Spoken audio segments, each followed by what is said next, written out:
손면한 박사의 정신건강.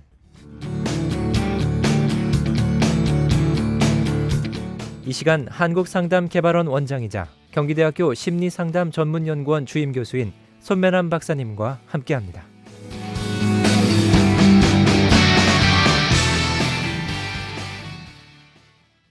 안녕하세요. 오늘의 정신건강의 주제는요, 아침 식사와 내 정신건강에 대해서 말씀을 드리려고 합니다. 아침 식사, 그것이 내 정신건강에 어떤 영향을 미칠까 한번 우리가 다 같이 한번 생각해 보는 시간을 갖겠습니다. 현대인들 가만히 보면요, 여러 가지 이유로 인해서 아침 식사를 거르는 일이 많아지고 있는데요. 아침 식사는 우리 신체 건강은 물론이지만 내 정신 건강에도 대단히 도움을 주는 것이라는 것을 우리가 생각을 해야 되겠습니다. 자, 아침에 일어나면요, 우리 몸의 체온은 낮은 편입니다. 따라서 이 뇌의 온도가 우리의 체온과 거의 비슷하기 때문에 아침 식사를 우리가 함으로써 체온을 0.5도 정도 가량 높여주어 가지고 우리 몸을 조절해 주는 겁니다. 체온은요, 우리가 일어나서 활동하게 되면 자연히 올라가지만요, 아침 식사를 함으로써 더 빨리 뇌를 활동하게 하는 것입니다. 뇌의 유일한 에너지원은요, 바로 이 포도당입니다. 뇌에는요, 포도당을 저장할 만한 곳이 없습니다. 그래서 수시로 이를 공급해 주지 않으면 안 됩니다. 포도당은요, 간에 글리코겐으로 비축되어 있다가 뇌가 배가 고프다라고 하는 신호가 오면요, 재빨리 포도당으로 변하여 뇌에 공급함으로써 뇌는 활동을 가능하게 만드는 것입니다. 그런데 간에 비축해 놓은 시간은 고작 12시간밖에 안 됩니다.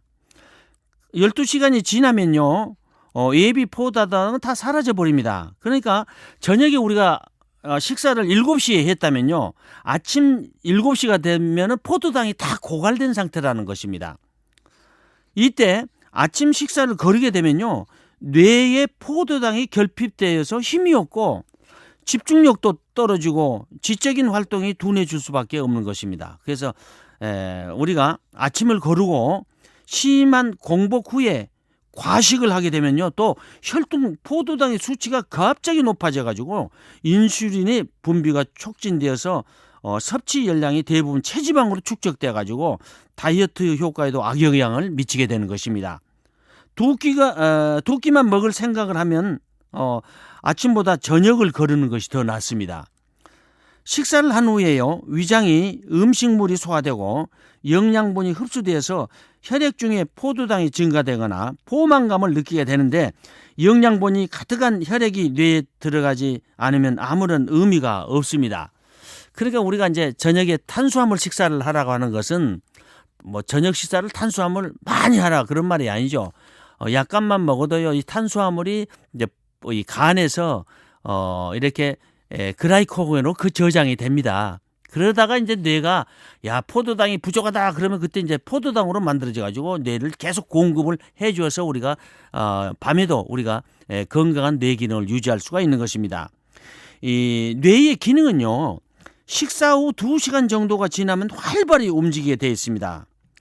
이럴 때 혈액 속에 포도당이 늘어나면요, 신경영양인자라고 하는 걸 한번 말씀드렸죠. FGF, 이거는 섬유화 세포 성장 인자라고 합니다. FGF, 섬유화 세포 성장 인자가 증가해 가지고 뇌세포, 특히 해마가 활성화됩니다. 제가 다시 한번 말씀을 드립니다마는 방송을 들으면서 어려운 용어가 나온다고 쓰지 말라고 그랬죠. 그러니까 나중에 이 극동방송 손면한 박사의 정신건강은 유튜브에 들어가셔서 손면함을 치시면 오늘 방송했던 것들이 다 나올 수가 있으니까요. 오늘은 이렇게 들으시기만 했다가 나중에 적는 시간은 다음에 갖도록 하시기 바랍니다. 자, 아침 식사를 했다 그러면 FGF, 섬유화 세포 성장 인자가 나타나서 해마가 이제 활성화되는 것입니다. 그러니까 식사 2시간 정도가 되면요, 아주 절정을 이뤄서 이때 FGF는 평소에 7배가 증가된다고 합니다. FGF가 해마의 뇌신경 세포를 자극하면 자극에서 고유의 기능인 기억의 고정화가 활발하게 이루어져서 기억력이 좋아지고요. 수리력과 창의력이 샘솟는 것입니다. 그래서 우리가 아침 식사를 마치고요. 좀 휴식을 취한 다음에 2시간 뒤부터 공부를 하면요. 평소보다 능률이 2배 이상 상승된다는 것입니다. 이런 이유로 해서 우리가 10시부터 11시경 업무가 가장 효율적인 셈입니다. 이처럼 뇌의 원리와 기능을 알면 모든 것이 쉬워진다는 것입니다. 그러니까 우리가 직장 생활을 하신 분들도 우리가 아침 식사를 꼭 하고 나서 우리가 일을 하면요. 2시간 이후에는 이 집중력이라든가 일의 능력이라든가 학생들은 수리력이라든가 창의라든가 집중력이라든가 이런 것이 2배 이상 높아진다고 하는 것입니다. 식사가 뇌에 미치는 영향을 알게 됐다면 최고의 효과를 내기 위해서요. 우리가 시험 전 2시간 전에 식사를 꼭 끝내야 되고요. 머릿속에 지식을 얼마나 채워 넣느냐 보다도 뇌의 컨디션을 우리가 최고로 만들어주면은 지식이 얼마나 많이 오래 기억되느냐가 중요한 것입니다.